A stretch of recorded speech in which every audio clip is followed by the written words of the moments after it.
Sol Academy sabay sumagot sina Kim Chiu at Paolo Avellino sa tanong na kung ano ang dapat sundin, ang puso ba o isip. Sabi pa ni Kim, minsan daw ay namamali ang puso.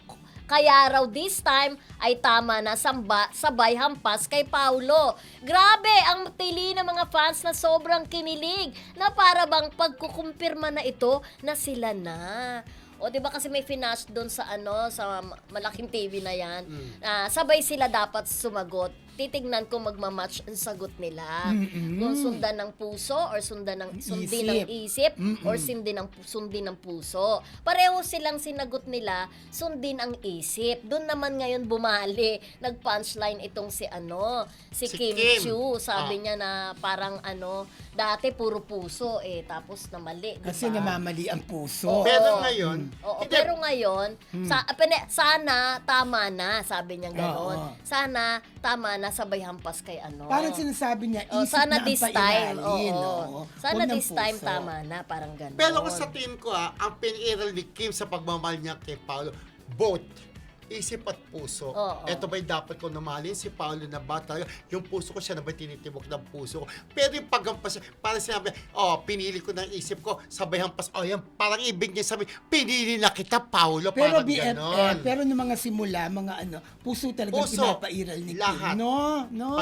Hindi, tayo pag na-inlove, puso naman talaga mas pinapairal bago yung isip. Di ba? Bago mo isipin, teka muna, ito ba yung dapat kong mahalin?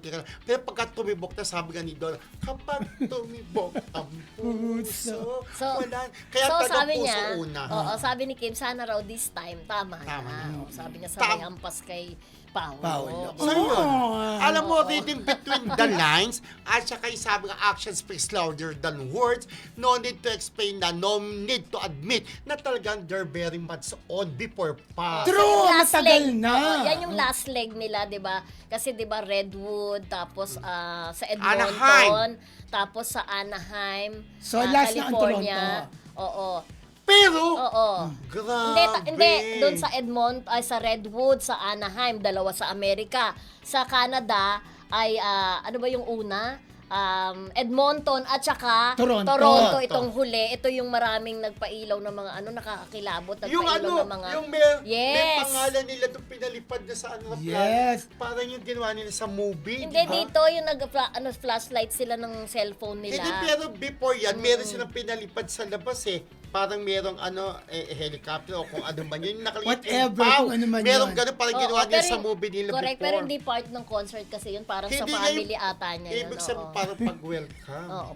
Sa Pero Canada. nakakatuwa dahil lahat ng mga shows nila ay very, very successful. Kaya hindi totoo yung mga chismis na naglalabasan na wala daw bumibili ng ticket, no? Considering the fact na napakalaki nung napakalaki nung venue nila dito. Ay, babatiin mo ba yung mga dapat Pero babatiin? ang iba, ibig sabihin, vindicated ang Kim Pao, di ba? Tanong mo pa kay Mami Amores, Ate Tess and Shong. Hello.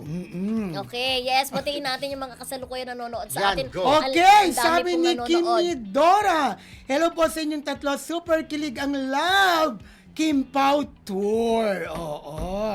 Si Minda Campbell. Hello, Hi, Ate Kamarisol, Minda. watching from Commerce TX. Ayan.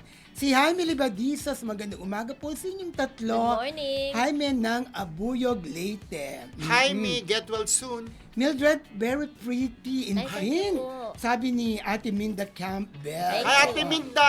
Hello. Atis nanood ulit, Ate Minda. Eto, sabi ni Make a Fam Love. I am sorry po, but I don't know Rosmar too. Ay, suplada, nagalit. Oo. Revelyn Starkey, hello po, Sir Rodel, Sir Romel, and Miss Mildred. At sa buong Kim Paulandia, good Monday evening. Happy watching from Colorado, USA. O yan. Congratulations sa Kim Pao, pahabol ni Revelyn. Ate Lorna Anselmo, nawala ba sa audio? Yung kanina, kay Ralph De Leon. Ate Evelyn, hello. Okay. Kailan po ba mag-araw-araw ang Marisol Academy? Bukas, Sabi ni charas. Revelyn. Ayan. Si Rebelin, nakakatuwa, di ba? Grabe, ang dami nating live viewers. Okay.